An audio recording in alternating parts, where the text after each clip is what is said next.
Pay attention to this footage. Doorbell camera. September 14th, 2023. 7:23 p.m. An elderly man, 84 years old, standing at his front door. A woman, 30 years younger, standing with him. They're not saying goodbye like a caregiver and patient. They're kissing, deeply, passionately. His hands on her waist, her hands on his face. This isn't professional. This isn't gratitude. This is love. His name is Robert Ashford, real estate developer. Net worth $14 million, widowed for 6 years. His children haven't visited in 4. Her name is Maria Santos. His live-in caregiver for 3 years, the only person who showed up when he needed someone. 3 weeks after this footage was recorded, Robert changed his will, left Maria $2.5 million, left his children nothing. 2 weeks after that, Maria Santos was dead, shot twice in her car outside a grocery store.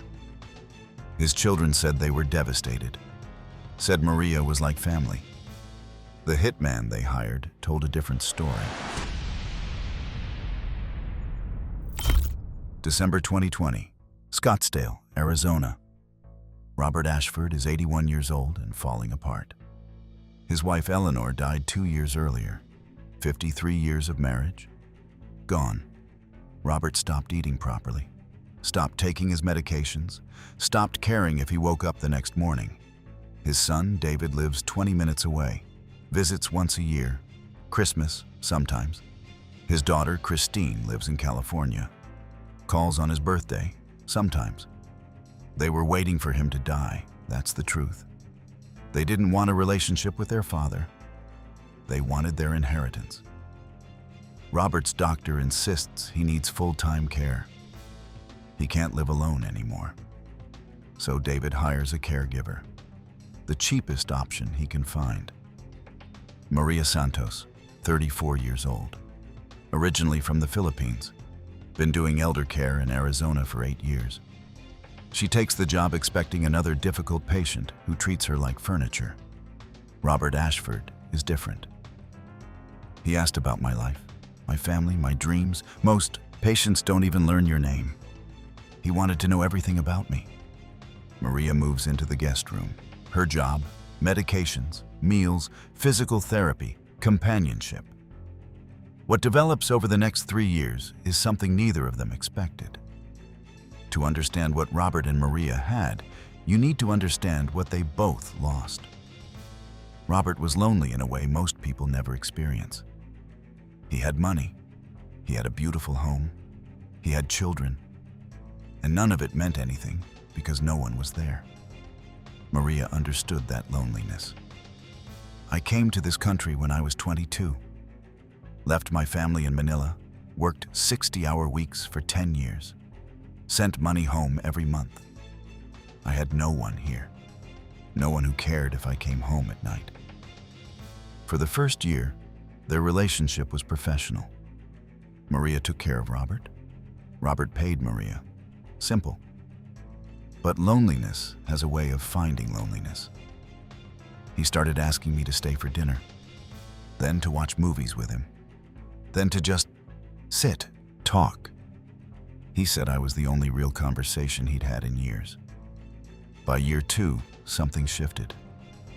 I realized I wasn't coming to work anymore. I was coming home. Robert felt like home. Robert's children noticed something was wrong, meaning something was costing them money. David called once and Maria answered. He asked why the help was answering Dad's phone. Maria said, "I'm not the help. I'm his partner." David hung up. That was the moment everything changed. David called Christine. Christine called their lawyer. The Ashford children were about to find out exactly how much their father's partner stood to inherit. September 2023. The doorbell footage. Robert installs a Ring camera at Maria's request. She's worried about package theft, what it captures instead, their life together. coming home from doctor's appointments, holding hands, sitting on the porch, drinking coffee, laughing. And on September 14th, the kiss. The one that would be played in court, the one that proved this wasn't a scam. This was real. His children said Maria manipulated him. That footage showed the opposite.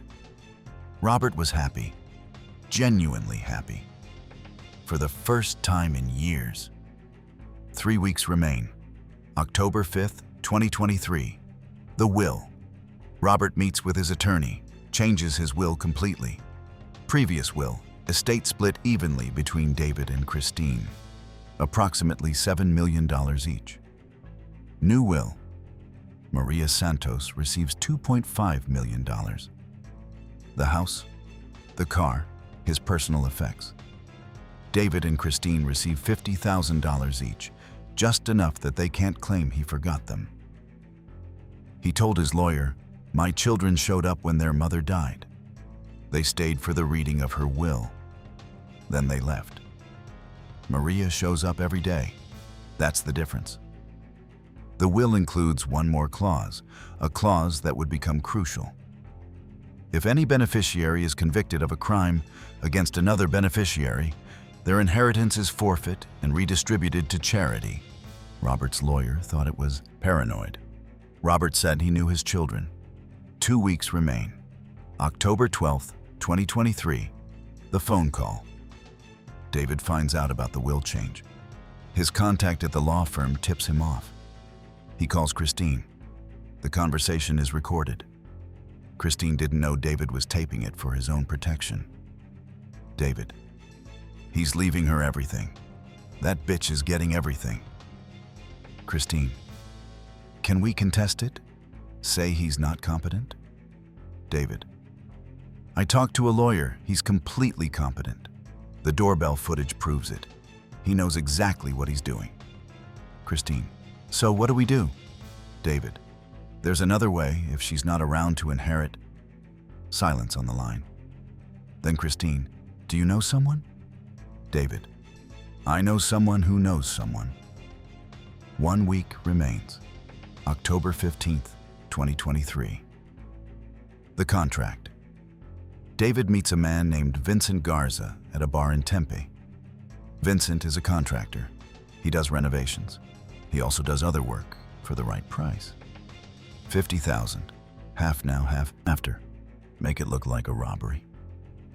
Vincent agrees, takes the $25,000 down payment, gets the details. Maria's car, her schedule, the grocery store she visits every Tuesday. David gave him everything, her photo, her license plate, the route she takes. He'd been watching her for weeks, planning this. 4 days remain. October 19th, 2023. The murder. Tuesday evening, 6:47 p.m. Maria pulls into the Safeway parking lot on East Shea Boulevard. She parks in her usual spot. Near the cart return, she's texting Robert. Need anything else? Robert replies, just you, hurry home. She never sees the man approaching her window. 2 shots, close range. Maria Santos dies instantly. Vincent Garza walks back to his truck, drives away. No witnesses, no cameras at that angle. Or so he thinks. Robert finds out that night. Police come to his door. He collapses in the doorway. He kept saying she was just getting groceries. She was just getting groceries. Over and over. The police initially treat it as a random robbery gone wrong. Maria's purse was taken. Her car was left running. Looks like a carjacking. But Detective Karen Orozco notices something. No defensive wounds, no struggle. She was shot through the window while sitting in her seat. That's not a robbery. That's an execution. Orozco starts digging. Who is Maria Santos? Who would want her dead? The will change comes up immediately. When I saw the timing, will change 2 weeks before the murder, I knew. This wasn't random. Someone had a $7 million motive. Orozco interviews David first. He's cooperative, sad. Maria was like a sister to us. His phone records tell a different story. 17 calls to an unregistered number in the 2 weeks before Maria's death. Exposed contact with Vincent Garza. David thought he was being careful. He wasn't careful enough. Vincent Garza is arrested on November 3rd. He flips immediately. Gave up everything, the meeting, the money, the instructions. He even kept the texts from David. David Ashford is arrested on November 5th, 2023. Christine Ashford is arrested 2 days later as a co-conspirator. The trial begins in April 2024. The prosecution plays the doorbell footage first. Robert and Maria, kissing, laughing, living. The jury needed to see what was taken. Not just a life, a love. A real, genuine love that his children couldn't stand. Then they play the phone call. David and Christine discussing another way. You could see the jury's faces change. These weren't grieving children. These were killers. Vincent Garza testifies, describes the meeting, the money, the instructions. He said David told him, "Make sure she can't be saved. I don't want her surviving this." That's premeditation. That's murder 1. The defense argues David was manipulated, that Maria was a predator who isolated Robert from his family, that David was trying to protect his father. The doorbell footage destroys that argument. Robert wasn't isolated. He was loved. For the first time since his wife died, he was genuinely loved. And his children killed the woman who gave him that. Robert Ashford testifies on the final day. He's 85 years old, frail, broken. "She made me want to live again. I was ready to die when Eleanor passed. Maria gave me 3 more years, good years, happy years. And my children took that from me because they wanted money they didn't earn and didn't deserve." He looks at David and Christine. "You're not my children anymore. You're the people who killed the woman I loved." The jury deliberates for 4 hours. Guilty. Both of them. First-degree murder. Conspiracy to commit murder. Sentencing was held in June 2024. David Ashford. Life in prison without the possibility of parole. Christine Ashford. 25 years to life. Vincent Garza. 20 years, reduced for cooperation. But here's the part that matters most. Remember that clause in Robert's will? If any beneficiary is convicted of a crime against another beneficiary, their inheritance is forfeit. David and Christine weren't just going to prison. They were losing everything. The $7 million they killed for? Redistributed to charity, specifically a foundation for immigrant caregivers, established in Maria Santos' name. They murdered her for money. They got nothing. 0. Every cent went to help people like Maria. Robert Ashford attended the sentencing. He didn't speak to his children, didn't look at them. He told reporters afterward, "I have no children. They died the same day Maria did." Robert changed his will one final time after the trial. His entire estate, everything that would have gone to David and Christine, now goes to the Maria Santos Foundation. He said, "I couldn't save her, but I can make sure her death means something." Robert Ashford currently lives alone in his Scottsdale home. A new caregiver helps him, but he keeps Maria's room exactly as she left it. Her clothes are still in the closet. Her photos are still on the dresser. He says she's still there, still with him. Maria Santos came to this country with nothing. She worked for 12 years caring for other people's families, sending money home, building nothing for herself. Then she met Robert Ashford, a lonely old man who treated her like a person instead of an employee, who fell in love with her, who wanted to give her the security she had never had. $2.5 million. A house. a future. His children couldn't stand it. Couldn't stand that the help was getting their inheritance. So they hired a man to shoot her in a parking lot. They thought they were protecting their money. They lost everything: their inheritance, their freedom, their father. The doorbell footage from September 14th is still on Robert's phone. He watches it sometimes. Robert and Maria kissing in the doorway, the last time things were perfect. She cared for him for 3 years. She showed up every day.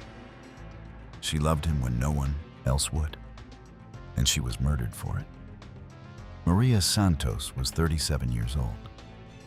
She came to America looking for a better life. She found it. For 3 years, she found it. And Robert Ashford's children made sure she never got to keep it.